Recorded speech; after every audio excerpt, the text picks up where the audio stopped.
Polisi anti-mafia Italia akhirnya berhasil menangkap mafia Matteo Messina Denaro pada Senin 16 Januari 2023. Mafia Messina Denaro merupakan buron selama 30 tahun yang paling dicari di negeri pizza itu.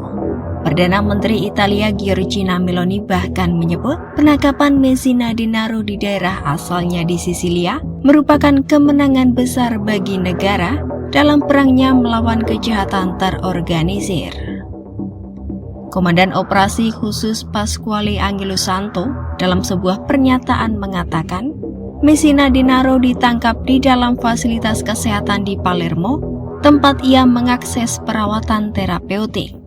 Disebut, Messina Denaro telah rutin mengunjungi klinik selama setahun, jalani perawatan berkala untuk kanker usus besar dengan nama palsu. Messina Denaro merupakan seorang tokoh terkemuka di Cosa Nostra.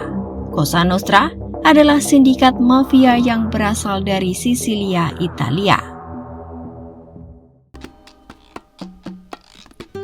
Berbicara soal Italia, tak hanya terkenal dengan beberapa objek wisatanya yang ikonik, negara yang berada di jantung Laut Mediterania ini juga identik menjadi sarang mafia.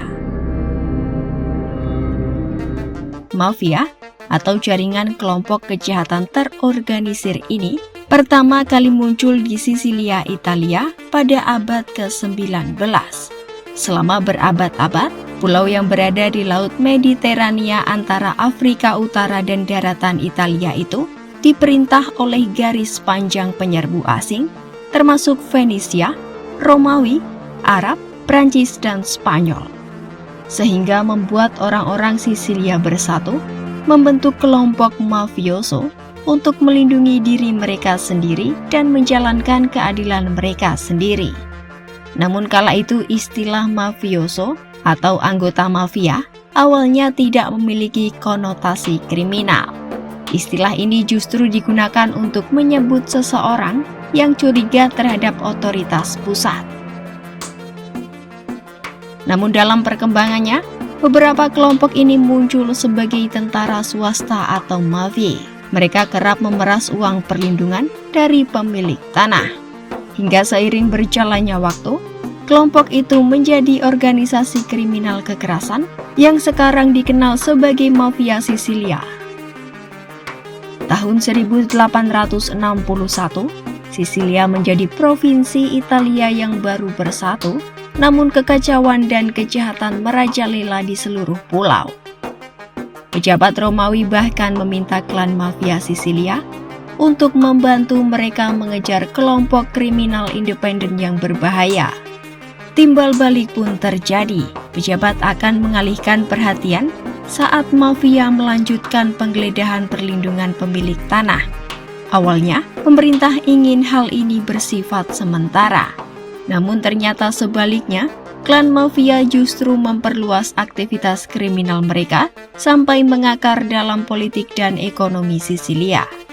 Mafia Sisilia menjadi mahir korupsi politik, mengintimidasi orang yang memilih kandidat tertentu yang terikat pada mafia. Bahkan gereja Katolik terlibat dengan klan mafia selama periode ini.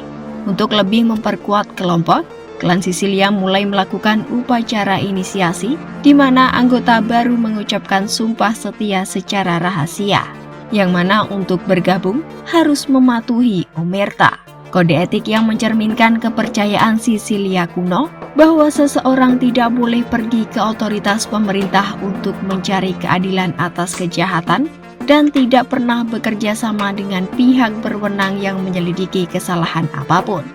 Dalam kode etik ini, mereka juga dituntut tutup mulut dan memberikan kesetiaan penuh. Pengaruh mafia di Sisilia tumbuh hingga abad ke-20. Meski pada tahun 1920-an, ketika Perdana Menteri Benito Mussolini berkuasa, ia melancarkan tindakan brutal terhadap mafia yang dipandang sebagai ancaman terhadap rezim fasisnya. Namun pada tahun 1950-an, mafia bangkit kembali pasca Perang Dunia Kedua di Sisilia. Seiring berjalannya waktu, Mafia Sisilia berkembang pesat perluas kerajaan kriminalnya. Hingga di tahun 1970-an, mereka menjadi pemain utama dalam perdagangan narkotika internasional.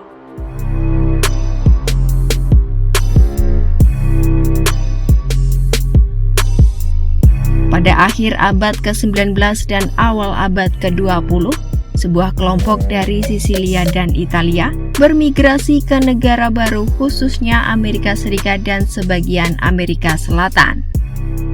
Tahun 1933, mafia Amerika beralih ke perjudian, pemerasan tenaga kerja, distribusi narkotika, dan lingkaran prostitusi, hingga pada akhirnya tumbuh menjadi yang terbesar dan paling kuat dari organisasi kejahatan sindikasi Amerika Serikat. Keuntungan yang diperoleh dari kejahatan itu kemudian diinvestasikan kembali dalam kepemilikan bisnis yang sah seperti hotel, restoran, dan usaha hiburan.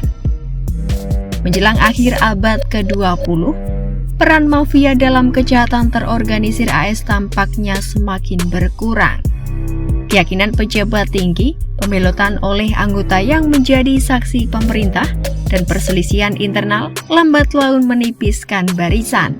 Selain itu, perpecahan bertahap komunitas Italia Sisilia secara efektif juga mengurangi tempat berkembang biak calon mafiosi.